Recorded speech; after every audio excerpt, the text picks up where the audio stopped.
اعوذ باللہ من الشیطان الرجیم، بسم اللہ الرحمن الرحیم۔ سورہ بنی اسرائیل 17 آیت نمبر 9۔ ان ھذا القرآن، بے شک یہ قرآن، یہدی للتی ہی اقوم، ہدایت کرتا ہے، گائیڈ کرتا ہے اس کی طرف جو سیدھا ہے، یعنی یہ قرآن اس راستے کی طرف ہدایت کرتا ہے جو سیدھا ہے، اقوم، قائم اور سیدھا راستہ۔ وَيُبَشِّرُ الْمُؤْمِنِينَ الَّذِينَ يَعْمَلُونَ الصَّالِحَاتِ، اور بشارت دیتا ہے اپنے ماننے والوں کو، مومنین کو۔ مومن ہوتا ہی وہ جو اللہ کی آیات کو مانے، ان پر ایمان لائے۔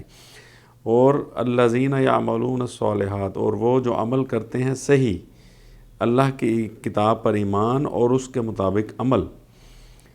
أَنَّ لَهُمْ أَجْرًا كَبِيرًا، تو ان کے لیے ہے بہت بڑا اجر۔ اللہ پاک ہمیں ایمان اور عمل کی توفیق عطا فرمائے۔ صدق اللہ العظیم۔